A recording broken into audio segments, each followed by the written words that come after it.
Now we turn to the next segment of our agenda, where we will take a look at how business has adjusted its operations and actions over the years and how they have integrated environmental, social governance issues into operations.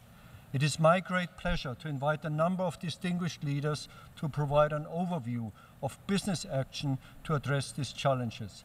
Importantly, we will also hear recommendations of what governments can do to support such measures. Let us begin by inviting Mr. Paul Bulcke, CEO of Nestlé, to speak on environmental sustainability. Paul.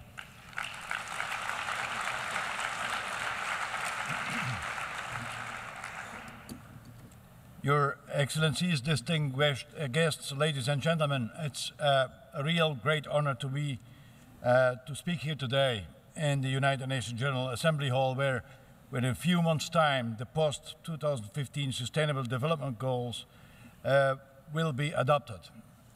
I've been asked to talk today about climate action and environment. We all know that 2015 is an important year. In December, there is the COP21 in Paris, and about half of the 17 proposed Sustainable Development Goals are directly or indirectly linked with environment and sustainability. And the stakes are high. What I see, for example, in the communities around Nestlé's 450 factories in the world and in our agriculture supply chain is that the consequences of climate change are already clearly there. Farmers struggle with changing crop cycles, communities migrate, and extreme weather events proliferate. And the most immediate we see is water. Not enough of it, too much of it, not in the right place, and we know no water, no food. The future capacity of the world to feed its 9 billion inhabitants in the future will be highly influenced by our capability to tackle water and climate issues. So it is time to act. No one institution, government, company or NGO can tackle these challenges alone. All of us need to work together. All of us need to play their part. The UN Global Compact, whose 15th anniversary we celebrate today, has helped us to align and to frame the way in which the private sector and companies like Nestlé can engage in collective action. Let me point out the CEO Water Mandate, which since 2007 has brought companies together to commit to water goals, or the Food and Agriculture Business Principles established by the Compact, governments, the FAO, NGOs, and of course, Caring for Climate, whose leadership criteria on carbon pricing we joined last year.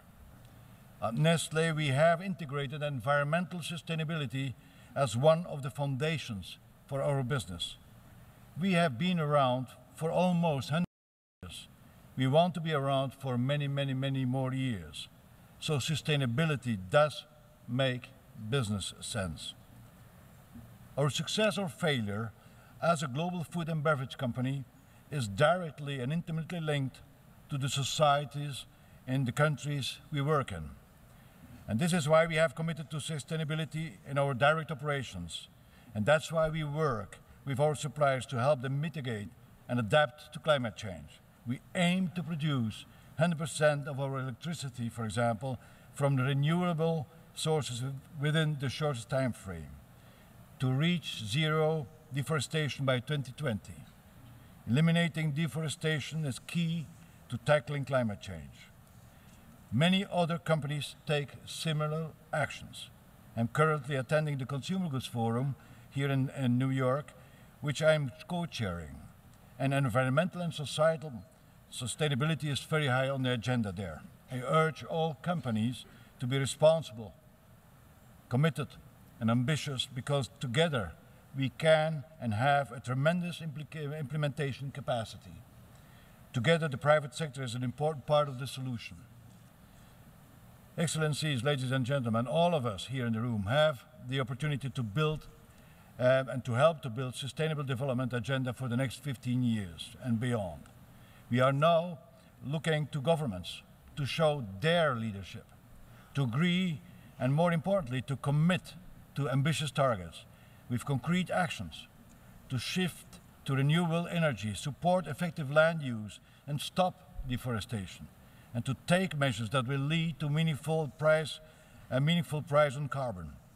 My only plea to governments, however, would be, whatever the goals and targets you agree upon, they must be committed to, and they have to be focused, actionable, and measurable.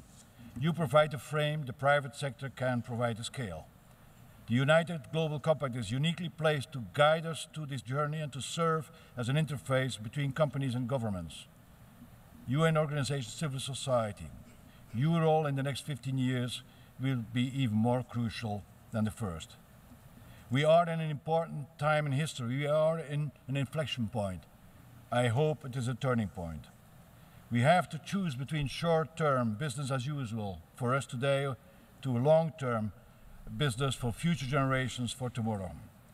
I made my choice a long time ago, and so has my company. We are investing attention and resources for the long term. Yes, it will require commitment and efforts from all of us involved, governments, companies, and civil society. And we have to act now, together and aligned, not out of convenience, but out of conviction. Thank you very much. Thank you.